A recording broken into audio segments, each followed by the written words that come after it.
Hello, good morning my dear students of class 12। बेटा हम लोगों ने कल यानी कि जो लास्ट वीडियो था हमारा, उस लास्ट वीडियो में हम लोगों ने पढ़ा था ओम का नियम। क्या पढ़ा था? ओम का नियम पढ़ लिया था। ठीक है, तो आज जो है फिर उसी में थोड़ा सा आगे बात करेंगे। तो आज जो हम वीडियो में जो बात करने वाले हैं वो ये है, ओम के नियम की व्युत्पत्ति करेंगे और वो भी अपवाह वेग अथवा अनुगमन वेग के आधार पर। ठीक है ना। तो आज का जो हमारा टॉपिक है वो है अपवाह वेग, अपवाह वेग अथवा अनुगमन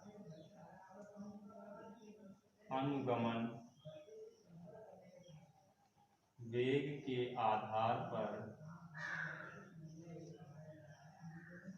आधार पर, ओम के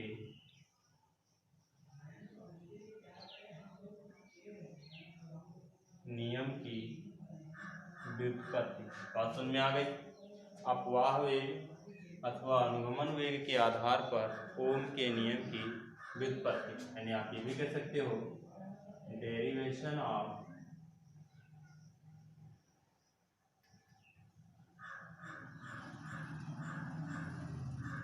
Ohm's law on the basis of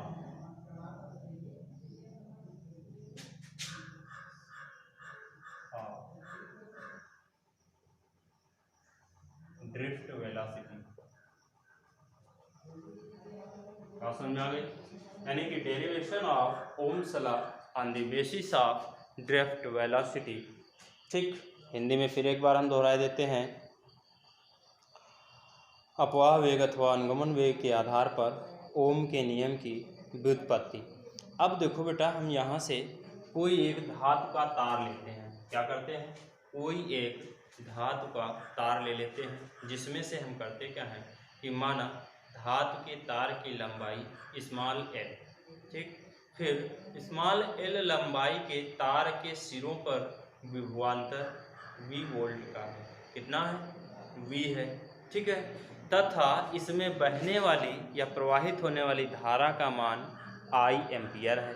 ठीक, और इस एल लंबाई के तार का जो अनुप्रस्थ काट का क्षेत्रफल है या अनुप्रस्थ क्षेत्रफल, वो कैपिटल ए है। कितना है? कैपिटल ए है। तथा तार के प्रति एकांक आयतन में मुक्त इलेक्ट्रॉनों की संख्या स्मॉल एन है। बात समझते जाना, कितनी? स्मॉल एन है। तथा इन मुक्त इलेक्ट्रॉनों का जो अपवाह वेग है या अनुगमन वेग कह लीजिए वीडी है। कितना है? वीडी है। हम आपको पहले बता चुके हैं, इसको ऐसे लिखेंगे हम वीडी। बात समझ में आ गई? तब आप क्या पढ़ते हो? आपने पढ़ा था I बराबर n E A v d. यही तो पढ़ा था ना आपने। आप इसे मान लीजिए समीकरण एक। क्या मानोगे? समीकरण एक मान लोगे। अब इसके बाद बेटा अब हमें देखना है कि यदि जहाँ पर स्मॉल ई जो आया है वो इलेक्ट्रॉन का आवेश है, क्योंकि जो तार की लंबाई स्मॉल एल के सिरों के बीच वैद्युत विभवांतर वी है, अतः तार के प्रत्येक बिंदु पर वैद्युत क्षेत्र का मान, देखो जो ई है यहाँ पे लिखोगे, जहाँ ई एक इलेक्ट्रॉन पर आवेश है। बात समझ में आ गई ना? यहाँ पे ये जहाँ ई एक इलेक्ट्रॉन पर क्या है? आवेश है। अब इसके बाद आगे, क्योंकि तार की लंबाई कितनी मानी थी आपने? Small L. अब इसके सिरों के बीच जो वैद्युत विभवांतर कितना है? वी है। तब तार के प्रत्येक बिंदु पर वैद्युत क्षेत्र की तीव्रता का मान, अब यहाँ से निकालोगे आप तार के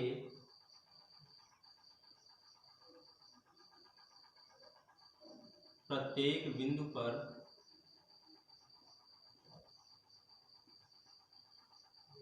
वैद्युत क्षेत्र की तीव्रता का मान तो हो जाएगा कैपिटल ई बराबर वी बटे में स्मॉल एल। बात समझ में आ गई? ई बराबर वी बटे में कितना हो जाएगा? एल हो जाता है। अब बेटा यहाँ पे देखेंगे हम, क्योंकि इस वैद्युत क्षेत्र द्वारा प्रत्येक मुक्त इलेक्ट्रॉन पर आरोपित बल, यानी कि जो वैद्युत क्षेत्र निकला है यह मुक्त इलेक्ट्रॉनों पर कितना बल आरोपित करेगा, ठीक, तो वो भी हमें देखना है यहाँ से। तो लिखेंगे हम प्रत्येक इस वैद्युत क्षेत्र द्वारा, इस वैद्युत क्षेत्र द्वारा प्रत्येक मुक्त इलेक्ट्रॉन पर आरोपित वैद्युत बल, ठीक, तो आरोपित वैद्युत बल जब पिंड का द्रव्यमान कितना होगा m, तो जब आरोपित बल निकालोगे तो यहां से कितना निकल करके आ जाएगा? F बराबर small E into capital E. F बराबर small E into capital E, कितना हो जाएगा? अब इसके बाद यहाँ पे करना क्या है? कैपिटल ई की वैल्यू पुट कर दीजिए, तो F बराबर निकल करके आ जाएगा यहाँ से ई वी और बटे में एल, कितना निकल आया ना। अब देखिए बेटा, यदि आपका जो इलेक्ट्रॉन है उसका द्रव्यमान स्मॉल एम हो, तब इस बल के कारण इलेक्ट्रॉन में उत्पन्न त्वरण लिखेंगे हम, जब इलेक्ट्रॉन का द्रव्यमान स्मॉल एम है तब एफ क्या है? बल के कारण उत्पन्न त्वरण क्या हो जाएगा? उत्पन्न त्वरण ए बराबर एफ बटे एम। एफ की वैल्यू पुट कर दीजिए, तो ए बराबर हो जाएगा यहाँ से कितना, देखिए लगाइए दिमाग, ए बराबर कितना हो जाएगा? ई वी बटे में एम एल। इतना निकल के आ जाएगा कि नहीं आ जाएगा? निकल करके आ जाएगा।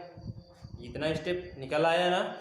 तो जब बेटा इतना स्टेप यहाँ से निकल आता है तब आपको अब इसके बाद फिर क्या करना है? यहाँ पर इसका आप कोई नाम रख लीजिए। नाम रख लेते हैं इक्वेशन, इसको जो है समीकरण 2।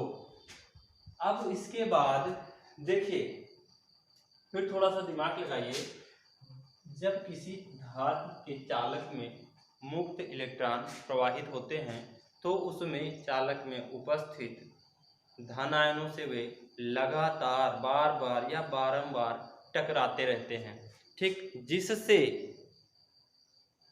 उनकी जो क्रमागत टक्करें होती हैं उनके बीच जो समयांतराल होता है, यदि क्रमागत टक्करों के बीच जो समयांतराल लग रहा है वो कितना है? टाउ है।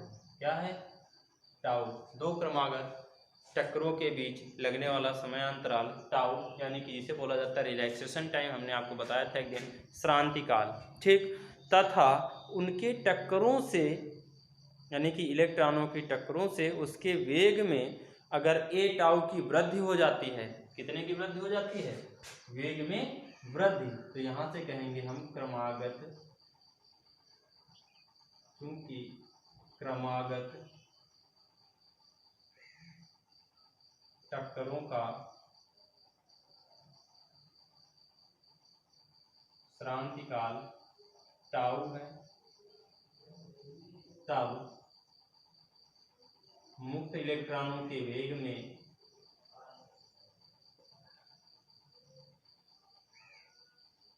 इलेक्ट्रॉनों के वेग में ए टाउ की वृद्धि हो जाएगी, ठीक। अब देखिए बेटा, जब इसके बाद फिर ए टाउ की वृद्धि हो जाती है तब उसके बाद क्या करते हैं? यदि किसी क्षण वैद्युत क्षेत्र की अनुपस्थिति में इलेक्ट्रॉन का ऊष्मीय वेग U1 है, यानी कि वैद्युत क्षेत्र की जब अनुपस्थित है, वैद्युत क्षेत्र नहीं है, तब यदि इलेक्ट्रॉन का जो ऊष्मीय वेग है वो क्या है? U1 है। और जब वैद्युत क्षेत्र रख दिया जाता है तो उसके वेग में ए टाउ की वृद्धि हो जाती है। ठीक, तो जब ए टाउ की वृद्धि हो रही है तो पहले इलेक्ट्रॉन के लिए, ठीक है ना, क्या निकालेंगे हम, लिखेंगे हम इलेक्ट्रॉनों के वेग। क्या लिखेंगे हम, इलेक्ट्रॉनों के वेग।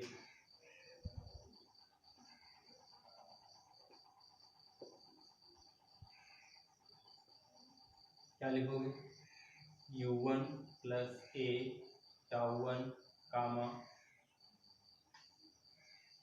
u2 plus a tau two plus दूसरे ब्रैकेट में u3 plus a tau three plus and so on. कहाँ तक ले जाओगे, उसमें कितने इलेक्ट्रॉन हैं आपके चालक में, n इलेक्ट्रॉन है तो n तक ले जाओगे, यानी हो जाएगा कितना, un प्लस ए टाउ n, ठीक है ना, n तक लेकर के जाओगे ना इसको, तो ये हो जाएगा। इस तरह से क्रमशः बढ़ते जाएंगे यहाँ से। अब करना क्या है, इस प्रकार ठीक n इलेक्ट्रॉनों का औसत वेग ही मुक्त इलेक्ट्रॉनों का अपवाह वेग होगा। क्या होगा, इस प्रकार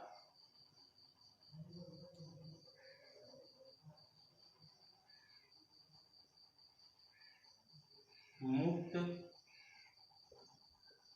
इलेक्ट्रॉनों का औसत वेग ही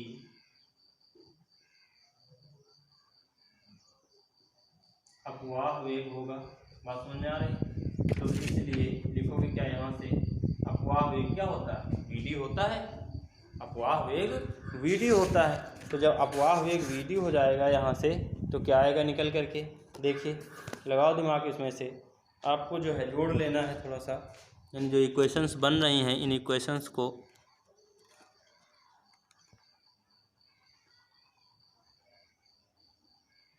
ठीक, तो देखो क्या बनेगा,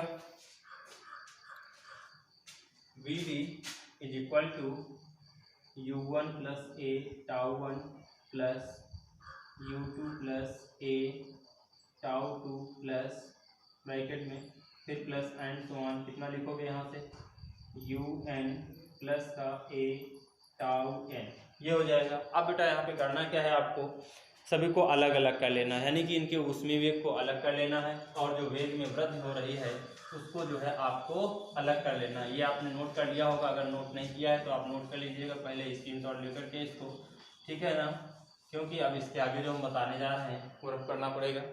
ठीक, तो देखो क्या निकलेगा यहाँ से, we D is equal to u1, ठीक, और पूरे के बट्टे में बेटा यहाँ से कितना हो जाएगा, n हो जाता है, ठीक, तो u1 प्लस का u2 plus u3 plus and so on, कितना लिखोगे un, और बटे में हो जाएगा n, प्लस का जो बचेगा यहाँ से वो क्या बचेगा, a टाउ1 प्लस, तो आप यहाँ से a कॉमन कर लीजिए पूरे से, ठीक है, तो ब्रैकेट में बचेगा tau one plus tau two plus tau three plus and so on tau n, और अपान में भी कितना हो जाएगा, n हो जाएगा। ये कंडीशन क्रिएट हुई। अब इसके बाद बेटा आप क्या करोगे, यहाँ से देखिए इनका जो औसत ऊष्मीय वेग है वो कितना हो रहा है, 0 हो जाएगा। जैसे औसत ऊष्मीय वेग 0 होगा तो इलेक्ट्रॉनों के बीच का जो समयांतराल है वो श्रांति काल, अधिकतर धातुओं के लिए जो श्रांति काल होता है वो लगभग 10⁻⁻⁴ सेकेंड कोटि का होता है। तो यहाँ से जो इतना आया है बेटा इसकी वैल्यू हो जाएगी 0, तो लिखोगे v d equal to 0 plus का ये कंडीशन, ठीक है ना, क्या ए ब्रैकेट में हो जाएगा tau one plus tau two plus tau three plus and so on tau n, ठीक, और अपान में कितना हुआ, n हो रहा है। इसके बाद नेक्स्ट स्टेप में यदि यहाँ से tau one plus tau two plus tau three plus tau n और अपान n बन रहा है, जो ये टाउ के बराबर मान लें, किसके बराबर मान लें, टाउ के बराबर, तो लिख लें यहाँ से हम, यदि tau is equal to tau one plus tau two plus tau three plus and so on tau n और अपान n, ठीक, तब यहाँ से we D is equal to a tau निकल करके आ जाएगा, कितना निकलेगा, V D is equal to a tau हो गया। और जब V D is equal to a tau आ जाता है देखो बेटा धातुओं के लिए जो है, अधिकतर धातुओं के लिए जो टाउ की वैल्यू होती है वो 10 to the power minus 10 to ये 14, tau equal to 10 to the power minus 14 यही होती है। ठीक, अधिकतर धातुओं के लिए जो क्रांतिकाल होता है वो 10 की घात माइनस 14 होती है। ठीक, अब हमें करना क्या है, समीकरण 2 हमने आपको लिखाया था एक, उस समीकरण 2 से ए का मान समीकरण 3 में रख देना है। समीकरण 2 से ए का मान समीकरण 3 में रख देना है। तो समीकरण 3 क्या बना था यहाँ से, ये देखो वी डी बराबर ए टाउ, ये समीकरण 3 है। तो लिखोगे क्या, समीकरण 2 से ए का मान समीकरण 3 में रखने पर, तो देखिए क्या बनेगा, we D is equal to, देखो ए बराबर वहाँ पे था ई वी और बटे में एम एल था, तो जैसे यहाँ पे लिखोगे ई वी बटे में एम एल और साथ में जाएगा इसके टाउ। ठीक, तो यहाँ से वी डी बराबर ई वी बटे एम एल टाउ ये निकल करके आ जाता है। अब देखो करना क्या है बेटा, यहाँ पे आपने अभी थोड़ी देर पहले पढ़ा था कि v बराबर ई बराबर v बटे एल, यही पढ़ा था ना, v बराबर ई बटे सॉरी ई बराबर v बटे एल किया था। तो जब ई बराबर v बटे एल लिखा था आपने, तो v की वैल्यू आप यहाँ से निकाल लो। ये जैसे ई बराबर v बटे एल अभी आपने पढ़ा, ई बराबर v बटे एल, तो यहाँ से जब v की वैल्यू निकालोगे तो कितना हो जाएगा, e इंटू एल, तो पुट कर दीजिए यहाँ पे, तो वी डी बराबर बन जाएगा e ठीक into capital E into small L और अपान हो जाएगा m into small L into tau बनेगा, स्मॉल एल से स्मॉल एल कैंसिल हो जाएगा, तो वी डी इक्वल टू निकल करके आ जाएगा e फिर कैपिटल ई और अपान में m। इतनी कंडीशन क्रिएट हो गई यहाँ से, यानी वी डी बराबर small E into capital E और अपान में m और इंटू में इसके ये क्या हो गया टाउ, ये भी तो हो रहा है ना साथ में, इतना लिख लिया। अब बेटा ये जो निकल करके आया है वो तार के अपवाह वेग, ठीक, श्रांति काल, अपवाह वेग, श्रांति काल तथा तार के सिरों के बीच उत्पन्न जो विभवांतर था उसमें संबंध निकला है। ठीक, अब क्या करेंगे, Vd का यह मान समीकरण 1 में हम रख देंगे। तो जैसे ही रखेंगे Vd का यह मान समीकरण 1 में, तो देखो निकल करके क्या आता है, यहाँ से देख लीजिए, बहुत ध्यान से लिखेंगे, Vd का यह मान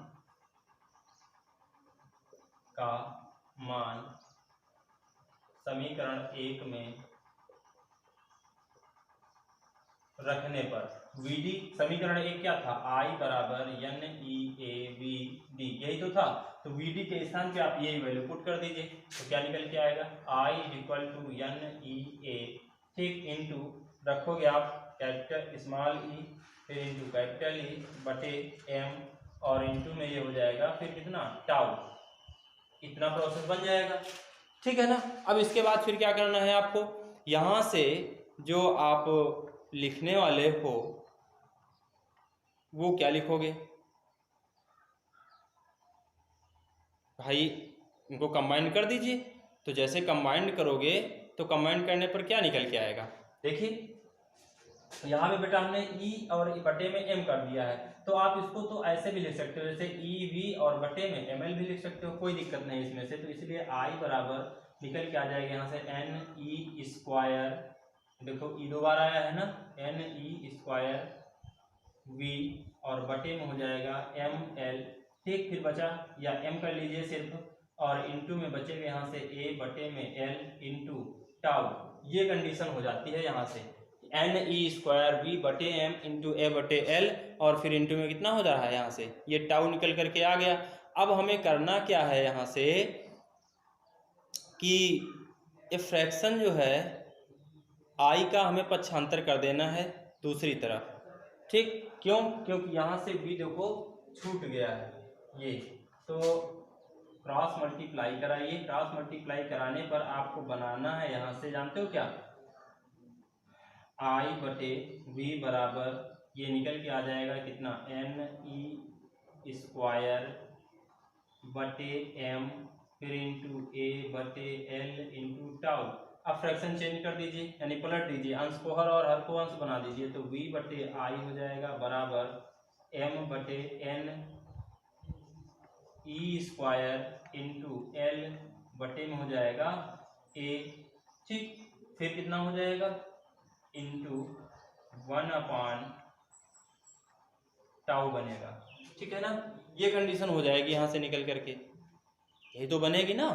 ठीक, अब देखिए बेटा, m बटे एन ई स्क्वायर टाउ और l बटे a निश्चित ताप पर दिए गए तार के लिए क्या होते हैं, एक नियतांक होते हैं। क्या होते हैं, नियतांक होते हैं। ये m बटे N E square l/a tau. ठीक है ना, तो यहाँ पे लिखोगे किसी दिए गए तार के लिए, किसी दिए गए तार के लिए m बटे एन ई स्क्वायर टाउ, ठीक, l बटे a एक नियतांक होता है। ठीक, जिसे r से व्यक्त करते हैं, ये भी लिख लीजिए, r से व्यक्त करते हैं। बात समझ में आ गई ना इतनी सी। इसलिए क्या हो जाएगा, v/i बराबर r, यही ओम का नियम है। नई बात समझ में आई भाई? हमने जब आपको ओम का नियम पढ़ाया था तो क्या बताया था, यदि किसी चालक की भौतिक अवस्था जैसे ताप दाब आदि परिवर्तन ना हो तो चालक के सिरों पर विभवांतर तथा उसमें प्रवाहित धारा का अनुपात सदैव नियत रहता है। और यह नियत जो होता है वो क्या होता है, प्रतिरोध होता है। इसे R से प्रदर्शित करते हैं, तो R बराबर v/i। देखिए यही तो निकल के आया ना, v/i = R। तो लास्ट में क्या लिखोगे, अतः सिद्ध हुआ, यही ओम का नियम है। ठीक है ना, तो इसको लिख लोगे v/i बराबर R, यानी ये हो जाएगा कांस्टेंट। ठीक, यह नियतांक, यही ओम के नियम का सत्यापन है। यहाँ से बात समझ में आ गई ना। और एक बात और हमने बताई थी, ओम का नियम जो है वो केवल धातुओं के लिए ही सत्य है।